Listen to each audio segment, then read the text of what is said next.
no matter how far in you are, you're always going to feel like you're not doing something right or you need to improve something. And you're going to always have, no matter how loose you are with like being comfortable showing up and doing what you love doing, there will always be doubt and you will always have waves of imposter syndrome, period. That's just part of it. So what I do when that pops up is I just think of it as just this unwanted guest who I'm going to allow to sit with me, but I'm focused right now. So I'm going to keep being like, you're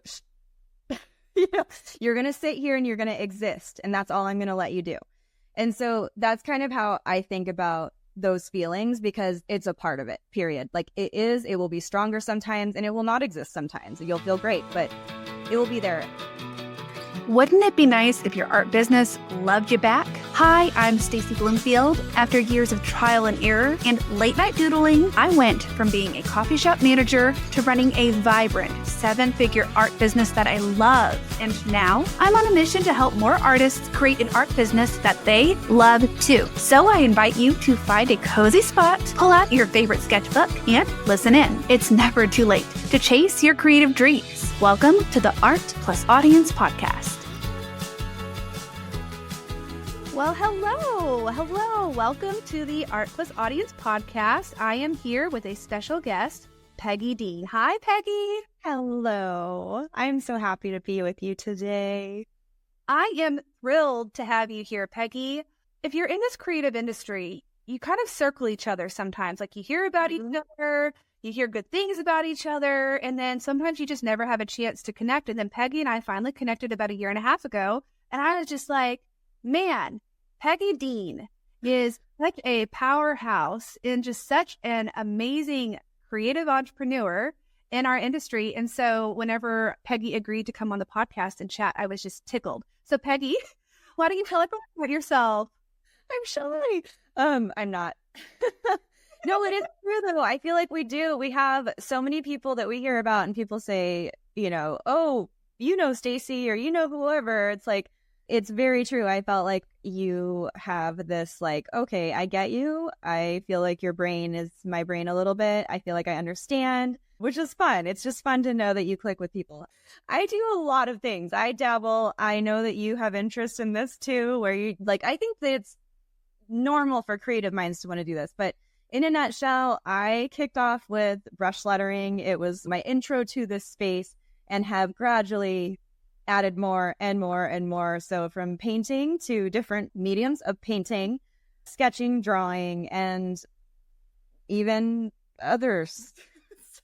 But what I love doing more than anything, because I am one of those people who likes to dabble in so many things, is I'm a lifelong learner. We could talk personality traits all day long, but learner is one of mine. And then I also am an oversharer. So if somebody's like, oh, that looks cool, I'm like, oh, let me show you how I did it, and that's when people like either glaze over or they get excited. And so when I see someone else get excited about what I got excited about, that is truly what actually lights me up. And so I am an educator. You are an amazing educator, and the amount of really gorgeous content and helpful content and courses and things that you have put out into the world, it's just phenomenal, Peggy.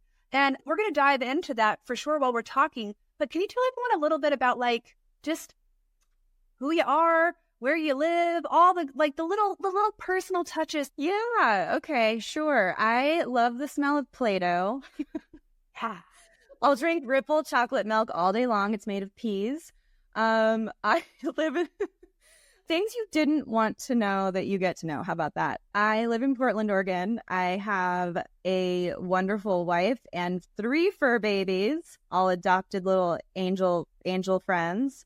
Let's see. I love to find a good treasure. I love a good estate sale. I love a good agate find on the beach. I love vintage things. Those are things about me. Perfect.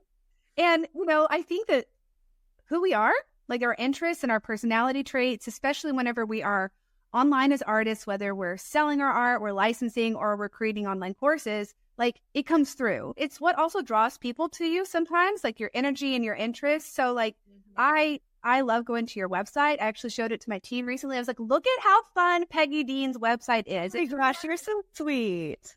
Well, I mean it, because in truth, like what you do is you help so many creatives learn how to up-level their skills. How many courses do you have? So I started on Skillshare and I just started pumping them out. In the later years, I've been doing more like solid programs that have like, this is where we start, this is where we end versus project-based. But if we're including bite-sized project-based, I do have over 50.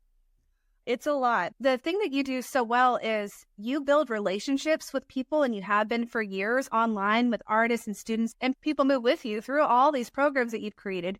What we're going to talk about a little bit is how you've built this audience of people who just love what you do. Because, I mean, this podcast is called Art Plus Audience. And I know a little bit about how you built this business in a way that I think many people need to hear about. And it hasn't been through ad spend. Not bad, but you haven't done through ad spend, right? Not yet. Not yet. Eventually, but not yet. I think that there's absolutely a place for promotion and marketing. I do.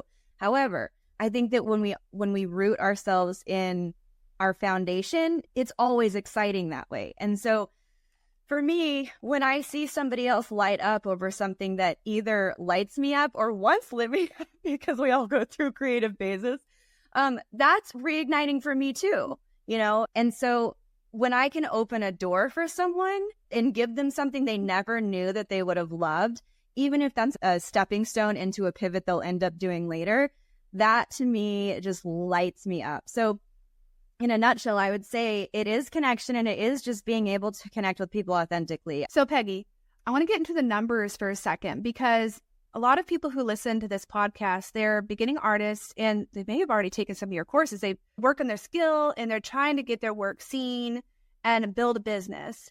But like growing an audience, like you said, I mean, it's fun whenever you are authentic. I mean, you feel like a real person. Every email I read of yours, every post I've ever seen of yours, like you feel like a real person on the other side of that email. And I think you make people feel that. And it's so wonderful. And because of that, you know, you've grown a pretty substantial following. And so people want to know how. So how many people are in your audience newsletter, your social media, and like, how did you get them there? Like, yes, you show up and you make it fun, but like, give me some nitty gritty. How? So this was kind of a pivotal point for me. I didn't do email for a while because I was like, oh, I'm on Instagram. I think for me, it was like, what do I offer? And then how can I make resources that are available to people that complement that offer to where they want to be in my space? And what really was the big light bulb for me was, what if your account is deleted tomorrow? You're on rented land. All of these things were like big light bulbs, like, oh, right, Instagram could change in 2 seconds. And it's kind of doing that now. It's doing it all the time. Where else do we exist online? That could change in 2 seconds. So it's like, no, I do need to take advantage of my email list. I was like, what can actually be something that's super valuable? So what I tell people is, think about when you land on a site. Is it worth giving your email for? Because I mean, we're protective of our inboxes. We do not want it to be cluttered up. It is so stressful. So it's like, I want to make sure every email, even if it's promo, it's at least filled with like actual personality and something that's just fun. So I just started creating what's called lead magnets to get opt-ins, guides, forums, things that complemented my courses, because that's what my end goal was. And then I just started sharing about those things, and it just kind of was a trajectory from there. So numbers wise, I have only organic marketing. I've never done any sort of ad spend, but I have I think it's like 86,000 on my email list. I send out a monthly email called Peggy's Playground, and it's just literally me talking about absolutely nothing. It has nothing to do with my business. It's just nothing. And I did it because I'm 8 years in now. And I was like, I miss connecting with people over absolutely nothing. And so I share, like, I'm going to send you guys this once a month. Thank you for giving everyone permission just to like talk and be themselves. Like you said, like this email is not about my business. It's not like sneaky self-promotion, although we have to promote ourselves as artists. Like, right. But like I talk all the time to people at the beginning of their journey, and I say, you need to start a newsletter. And they say, well, what do I talk about? Talk about yourself. And they're like, I'm not interesting, or I have no idea what to share. So to see someone with your audience do that vulnerably is amazing. Now, I have something to piggyback on that. I am not interesting is interesting. I'm not kidding. Because if you show up and you just start word vomiting, you're it's relatable. Oh my gosh. B, it's gonna get interesting because you've started. Think of it like you're just brain dumping, because it's like, gosh, okay, I'm sending this and you may or may not care, and that's fine. But I figured one of you guys has got to feel this way too. And you're just talking about you are an introvert. You feel awkward sending it, whatever. You don't have to make it a big show off of that topic, but at least you're starting with a connection that somebody else can be like, oh, me too. So, Peggy, your secret power is overwhelming authenticity. And you said oversharing, which I actually think is not a bad thing at all. You said it earlier, but like your overwhelming authenticity and I'm going to call it brave, because for a lot of people, it's terrifying to be fully yourself in an online platform. How many people do you think you've served over the years in your programs? Almost 500,000 students. Oh, these stats, and I have a screenshot. Every time I get to say that out loud, it doesn't even feel real. I didn't even realize it was that big of a number. That's insane. Oh, you said that, Peggy. I know. Radical bravery and you just being yourself and just getting excited about the things that you care about and the things that you want to make and create, and sharing it with 500,000 people. So when you think back to the beginning of your journey, because I know a little bit about the beginning of your journey, could you have ever imagined that there would be a world where this is what you were stepping into? Never. I had no idea. First of all, I just want to say, if anybody wants to try something, anything, teaching or not, like even just art, the idea of like, I am not an expert yet, I am not a professional at this yet, that can just be flushed right down the toilet, because I knew that I knew at that point more than a beginner knew. That's all it was. If I knew more than a beginner knew, I could help. And the reason why I decided to go for it was because when I was looking for the resource for modern calligraphy in the form of brush lettering, that was 8 years ago. There wasn't a class that existed on it. There was traditional calligraphy and pointed pen modern calligraphy, but there was not brush lettering. And so I thought, I've been teaching myself in this really jagged way, and I've been doing it and people think it's really cool. So I'm going to teach a class on it and we'll just see. And I was authentic then too. I said, now, this isn't something that I'm necessarily an expert in, but I want to share with you what I've learned, because I think that this is going to help you with some pitfalls as you get into it too. And that's what I said. I think that going into that, it took the pressure off of me and I could kind of laugh and just go with the flow. But honestly, you just never know, because that class ended up, I won, and it also landed me on the Today Show. So, that was me not being an expert and trying.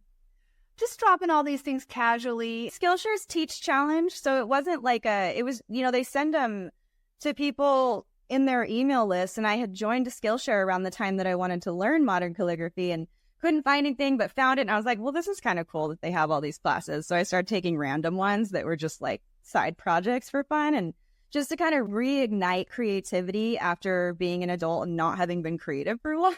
Oh, yeah. So that was what it was. It just came through and I was like, okay.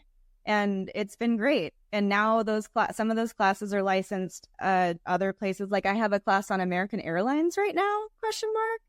I know. I'm flying American Airlines soon. I'm going to go find you in my plane. Yeah, you should. And you'll have to take a picture and send it to me, because that's like the highlight of my day. I haven't seen it yet because I haven't been flying American. So you pretty much have this phenomenal career, organically grown, based out of things you care about and are passionate about, by being radically authentically yourself. And it kind of seems like the perfect dream for so many artists out there. But, I know, because I've been doing this for a long time too. I'm like 15 years in. All the cool stats and all the real big wins are amazing, but there's also messy things that happen, or mistakes that we make, or times when we think, oh crap, I've made a big mistake. I don't know if I can recover from this. So you mind just sharing a little bit about one instance where maybe you thought, I've made a mistake and I don't know if I can keep going forward here? I'm going to start with saying that no matter how far in you are, you're always going to feel like you're not doing something right, or you need to improve something. And you're going to always have, no matter how loose you are with like being comfortable showing up and doing what you love doing, there will always be doubt and you will always have waves of imposter syndrome, period. That's just part of it. So what I do when that pops up, I know that this isn't the question, but I still have to say it, is I just think of it as just this unwanted guest who I'm going to allow to sit with me, but I'm focused right now. So I'm going to keep being like, you're going to sit here and you're going to exist. And that's all I'm going to let you do. And so that's kind of how I think about those feelings, because it's a part of it, period. Like it will be stronger sometimes and it will not exist sometimes. You'll feel great, but it will be there. What I learned, and I feel like I learned this again and again, is to trust our resourcefulness and to trust that our ideas are good enough and to trust that we have them, because I think that's one where we get really stuck in seeing things that are out there and we're like, oh gosh, that's such a good idea. I could never come up with that. Well, the answer to that is creation more than consumption. Create more than you consume, and then you will see that you do have that. My biggest pitfalls are actually, my answer is different than it ever has been, which is in the last couple of years, I've been investing in, quote, the bigger answer or the correct answer or the correct roadmap. And I have found that it has actually hindered me more than helped me grow. And it's because I was following something that wasn't aligning with it's not that anything was bad. It's just that it wasn't for me. I wasn't trusting my ideas enough. I was feeling like, oh, I need to reroute or I need to do something in a different way. And that essentially unpeggified it. I've never used that. Please don't think I do. But it did. It kind of stripped my personality away a little bit. I always feel like mistakes, though, are kind of a blessing in disguise, because now I feel reignited and I feel like, oh, I have an opportunity to like really go to my core and connect with people the way I want to. But it was good for me to experience things that were like, let's talk about marketing. It was good for me to experience what that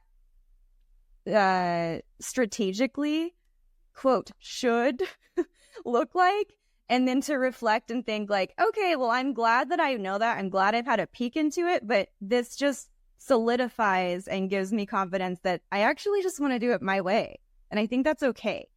Oh, that's incredibly powerful. And it resonates with me because I think there comes a point for a lot of people is you keep thinking, I don't trust myself. I don't have the more knowledge. There's people out there who appear miles ahead of me, and they're doing things in such a polished way, in such a systematic way. And clearly it's the system. The system is what is building that. And in truth, we have systems for our business, but like me as a person, I've got to be able to like spontaneously, my team love this about me. I'll be like, hey guys, I have a great idea. I want to just throw this together, blah, blah, blah, blah, blah. And they're like, okay. Usually Stacie's gut is usually right. So I try not to like take it too much advantage of it, but there's that where I'm happy and doing the things that I care about. And then there's the other world where like I'm trying so hard to fit into a specific mold of what I'm supposed to be. Right. In fact, the second year I started teaching, not to take your story and make it. This is why I love you, Stacie, because when we met, I'm like, no, you have the same brain I do. And you understand that there is power in impulsivity. And I don't care what anybody says. When you're excited, you're excited. It's so true. So I actually have this as my screensaver on my phone. I'm a generator if you're into like the human design kind of thing. So what it says for me, and I see this every day, focus on what's meaningful to you instead of what you think is meaningful to other people. It's how you tap into the energy that will raise your whole life up. Literally, I look at that on my phone every single day. Mm-hmm. And the reason I think about that is because about the second year I started online teaching. So my first year of teaching, I went in with a bang. I'd never taught before. I launched a course, 500 people signed up. I taught the course from my bed and I couldn't film a course properly. I didn't even know how. I literally was just like, I'm going to do this thing. And I pre-sold it because I was teaching about things I care about. And so I taught this course and it was just like put together. It was really good, but I literally was like so casual. And then what happened is I got the best feedback ever because Stacie's so relatable. She's so normal. I feel like I can do this, which was great. But then year 2, and I was like, okay, it's time to be buttoned up, Stacie. I'm recorded the second course with a videographer, which is great. Less work for me, but I wore like a black blazer. Yep. I look, it's like, hi, I'm business person Stacie Blumfield. And I don't wear blazers on the regular. They were going to be bright colored and fun. I was just so buttoned up because I was like, this is what's been presented to me. It is never being vulnerable, being super polished, never sharing something until it's way in your rear view mirror, which I am like, Peggy, like I am a serial, like, oh, I want to talk and tell someone something in the best way possible. And that year, I was super sad. It was like my saddest year of doing online education because I had just fully invested myself financially and with marketing and everything into this polished Stacie. And in truth, polished Stacie can't keep going. I've got to be this version of me and listen to my intuition. Just like that's what you've done. And that's why I think you've had so much fun with your career and other people have so much fun learning with you. Thank you. Yeah, no, it's absolutely true because if you put on the blazer, right, because you have so much invested in it, then a launch feels like pressure. It feels like, okay, now, I mean, it always feels like pressure, let's be real, but it feels different. It doesn't feel like I'm connecting with people. I sense their excitement. It's more like, okay, they're excited. Are they going to enroll? Like it becomes a different way to think about it. And I just, with mine, recently it's been so fun because it's just like, I just want to have a conversation and I'm going into it like, you do not need to do this. You don't need to enroll in this. I still want to give you this tip because it's going to totally change your workflow. That's truthfully at the beginning of everything, the reason why I started, you know? Obviously, I do it for a living. Obviously, I have to make some money. But guess what? Like, your people... Oh, that's what I was going to say. That was my second mistake that I made, was not identifying who my people were specifically in the beginning. That was something that was hard because it's like, I don't want to choose a niche. I want to cater to everybody. If you don't know who you're talking to nobody. So that was something I learned way too late. Now I know exactly who I want to talk to. And it doesn't mean you're not talking to more people. Those people will be there, but you always have a focus. So just trust hearing that every time that you hear it. We don't have time to go into talking all the reasons why, but just trust it. Like, learn from somebody else's mistakes, aka literally everyone who always tells you to know who you're talking to. Well, it's like that with online education. It's like that with art products because, you know, I help a lot of artists try to sell products and license their art. It's like, oh, well, I love everything. I love everything and everyone. And it's like, well, you can afford all those things and make as much art as you want to and make, you know, but if you're going to sell something, you can't talk to everybody. You need to know exactly who the person is who's going to buy that tea towel. I was at a business meeting recently with a bunch of men and none of them knew what tea towels were. And I was like, you're clearly not my audience. You don't even know. Clean your counters. I bet you don't do that. I'm glad that I didn't spend a lot of time, like hypothetically, trying to sell them my product because it's hard to sell something whenever it's not the ideal person. In fact, you will find yourself trying to turn yourself inside out to try to convince someone that your product is perfect for them, and it's going to exhaust you. And when it's the right fit, it's like magnetic. You're going to attract as much as you repel. You want to repel as hard as you attract. It's the magnet situation. You want one end or the other. And so when somebody is like certain that it's a no for them, this person over here is certain it's a yes for them. Otherwise, everyone is just floating and your magnet doesn't really work. We want our magnets to work, dagnabbit. Yep. And in truth, you help so many people because you know exactly who you're talking to, which probably makes the creation more fun. And it actually makes me think about the fact that you not only make courses, but you help other people who are where you were at figure out if they want to do online education, what might be their version of that. It doesn't have to be one size fits all. Talk about that. Yes. While I have a ton of courses, I've also seen people grow. I've seen people get more and more passionate. And some people also have that same passion and they want to share it. And I think that after having all of these ups and downs, and I've tried recording in low quality, not from my bed, but I'll try that next. Sounds promising. But also in a studio, like I've done all of it and I've found what works for me, the happy mediums and the things that I would pay attention to. There are musts and then the desires and like the secondaries and all those things because people have asked me, you know, it's like, well, what do you think about teaching on this? I'm thinking about teaching my first class. And I'm like, well, before we get there, I just want to run down this and this and this with you because I think that I can't help it. I'm like, let's give you a structure that's like truly you, that you can make this engaging from start to finish, that doesn't keep anybody in lull stage, that keeps people excited. So let's talk about this. What does this look like? What do you want to teach? I'm like, let's structure it. Now, what supplementary content are you going to do? What are the action steps here? And so it's been really fun to watch. And so I did launch a course called Creative Course Lab that is specifically to have these pillars in place that are uniquely yours, your signature framework. You define what that looks like. It's structured enough to give you every single step, but loose enough to celebrate that you're an individual. If you see people that show up again and again and you think, oh, that's, they're successful, I see them all the time, they are successful at what they do because that's what they chose to do. So when you see my face pop up specifically for education purposes, that's what I'm choosing to do. And that's why you see my face over and over again.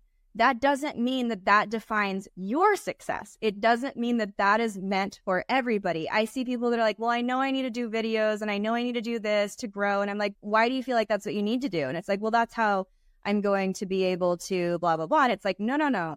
That's what you think because that's what you're seeing. But you're seeing that because those people are catering their content to you. It doesn't mean that that's your path. That's like, that served a purpose. And now that you're ready to take off, maybe pivot and look at licensing. Look at, how you can manage. Like Stacie has a class on art licensing. Like that's a great next step. You don't have to show up in this way if you're not passionate about it. But when if and when you are, and you know that in your gut and your core, and you can't wait to share that passion, like absolutely look into it. I do have a full program that will get you start to finish, and you will never have to take another resource courses ever again because you're going to feel so confident in the courses that you put in the world. But if it's not for you, like listen to your gut. You don't have to show up in this way. You don't. But if you do, what's important here is online education can look a lot of different ways. It can look like skill care classes, which I'm sure Peggy's program can give you structure to be successful there. I teach this big 8-week course. There's so many ways to do it. But what's important is running it through your own filter. Why am I pursuing it? Is it because I see someone else over there pursuing it? Or is it because I truly, in my gut, know that online education or sharing something I'm passionate about, maybe even more, is where I'm headed? And if so, like Peggy, your program is maybe the right fit for so many people. I know it opens up for enrollment on June 20th, right? Yeah. And I have a free challenge running just before that that's going to help define like what that would look like before you actually get into the nitty. Like you're going to be able to identify what a skeleton of a framework would look like for your particular topic, which I'll just say again, you only need to know more than a beginner, or you only need to know more than the level that you're teaching. People are always concerned that like, well, I'm not a pro. And guess what? We're never going to be. I mean, maybe we are, but like, let's be real. We're always learning. I just think if we have excitement about it, and you also do not have to be extroverted like a Peggy or a Stacie. There's room for you. You're going to teach it in your own unique way. Oh, Peggy, I love talking with you. You always remind me that you can just have fun, do things your way. I mean, you work incredibly hard. I know what a hard worker you are. I know what it's taken to build up that amount of programs. Because I don't know anyone else who's made that many courses personally. Like you may have the most courses of anyone I've ever met in my whole life. Therefore, de facto, I would say you are the expert in our creative industry for helping people who are interested in any form of online education get closer to their goal. And so with that, I really encourage everyone to check out Peggy's program. It opens for enrollment on June 20th, and the free challenge will be coming up. And where can everyone find you online, Peggy? Yeah, so everything, one-stop shop, thepigeonletters.com. Anything that you want to know off of that will be linked off of that. But my website is fun, so come on over and just look. Peggy, thank you so much for joining me today. And everyone, thanks for listening. Be sure to tune in for the next Art Plus Audience episode, and I'll see you later. Bye. Thanks so much for tuning in. Hey, could you do me a favor? Could you subscribe to this podcast and then share it with one of your best art friends? I'd really appreciate it. And then head on over to Instagram and follow me at the Leverage Your Art account and you can keep up with all of our future episodes. Thank you so much for your support. It means everything to have you here listening and learning. Bye.